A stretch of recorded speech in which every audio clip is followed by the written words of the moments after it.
Hello everyone, সবাই কেমন আছো? আশা করি সবাই ভালো আছো, সুস্থ আছো। আর আমিও আছি মোটামুটি। তো আমার গলাটা শুনে বুঝতে পারছো অনেক ঠান্ডা লেগে গেছে, গলা বসে গেছে। তো যাই হোক, তো দেখো এই ভিডিওটা হচ্ছে মনসা পূজার দিনকার ভিডিও। সকাল থেকে সেরকম কোনো ভিডিও করতে পারিনি, অনেক ব্যস্ততার মধ্যে দিয়ে পড়ে। এটা হচ্ছে সন্ধ্যাবেলাকার ভিডিও। আমাদের রাতের মেনু হচ্ছে গরম গরম লুচি আর হচ্ছে মটর কলাই ঘুগনি। তো আমি ঘুগনিটা করবার জন্য কলাই আলু সিদ্ধ করতে দিয়েছিলাম প্রেসার কুকারে। তো ওটা দেখলাম সিদ্ধ হয়ে গেছে। তারপর ঘুগনিটা বসিয়ে পর একবার আমি চলে আসছিলাম ঘরে মুখে প্যাক লাগানোর জন্য। আমি দেখো প্যাক লাগানো হয়ে গেছে, এটা 20 মিনিট পর মুখটা ধুয়ে নেবো। আমি কেয়াসের যে ডিটেন প্যাকটা লাগিয়েছিলাম, এটা কিন্তু অনেকটাই কাজের। তো তারপরে চল আমি শাড়ি গয়না টয়না সব বার করে রাখছি। কেন বলো তো? রেডি হব কী জন্যে বলো তো? যাবো হচ্ছে, এই যে দেখো রেডি হয়ে গেছি। আর আমি ভেবেছিলাম প্রথমে চিকটা পরবো, কিন্তু যা গরম করছিল চিকটা আর পরলাম না, একটা সিম্পল হার পরে নিয়েছি। হালকা মেকআপ দিয়েছি। তো কীরকম লাগছে অবশ্যই জানিও। আর আমার মোটা করে সিঁদুর পরতে ভালো লাগে কিন্তু, তো আমি মোটা করে সিঁদুরটা পরি। তো দেখো আমি বেরিয়ে পড়েছি। এই যে দেখো রাস্তাটা ফাঁকা আছে, কিন্তু আস্তে আস্তে সব ভিড় জমবে। বাড়ি বেরানোর কথা ছিল কিন্তু 8টা, ওই 7:30 8টার মধ্যে, কিন্তু এখন বাজে 8:30 9টা বাজে। হ্যাঁ, বেরিয়ে দেখো সবাই বেরিয়ে গেছে।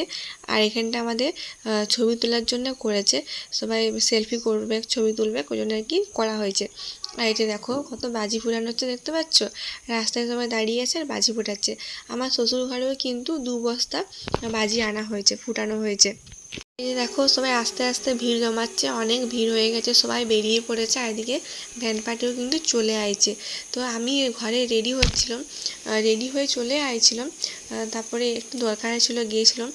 তখন ব্যান্ড পার্টি এত বাজাচ্ছে, ব্যান্ড বাজাচ্ছে, মনে হচ্ছিলো কি এখনই বেরিয়ে যাবে। তারপরে আমাকে ফোন করে যে বেরিয়ে গেছে, বেরিয়ে গেছে। কিন্তু এসে পরে আধ ঘন্টার বেশি বসে আছি দেখো, হায়রানি হয়ে মন্দিরে বসে দিয়েছি। ব্যান্ড বাজিয়ে যাচ্ছে, বেরায় নাই।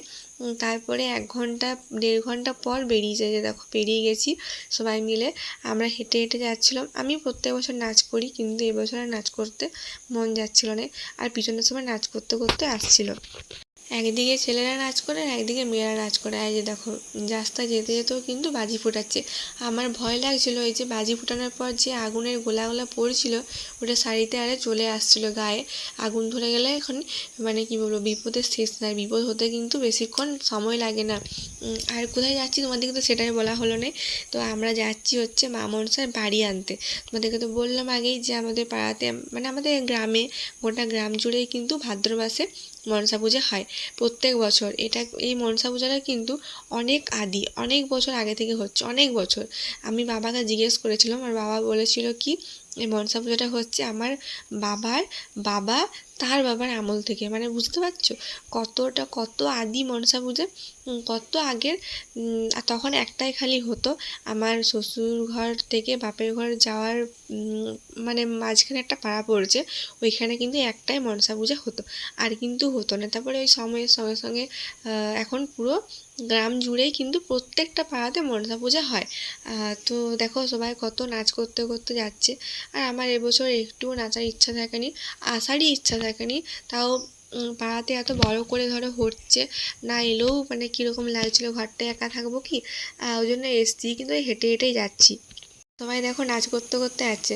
আমাদের পাড়ার প্রত্যেকটা মেয়ে বউরা কিন্তু এই পূজাতে নাচ করতে করতে মায়ের বাড়ি আনতে যায়, আবার নাচ করতে করতে আসে। এই যে দেখো, আর এটা হচ্ছে আমাদের মোড়, মানে আমাদের গ্রামের মোড়ের রাস্তাটা। ওখানে সবাই প্রচুর লোক দাঁড়িয়ে থাকে, আমাদের মানে বাড়ি যায় না, ওটা দেখার জন্য প্রচুর লোক দাঁড়িয়ে থাকে। দেখতে পাচ্ছ সবাই নাচ করছে, সবাই, একদিকে ছেলেরা একদিকে মেয়েরা।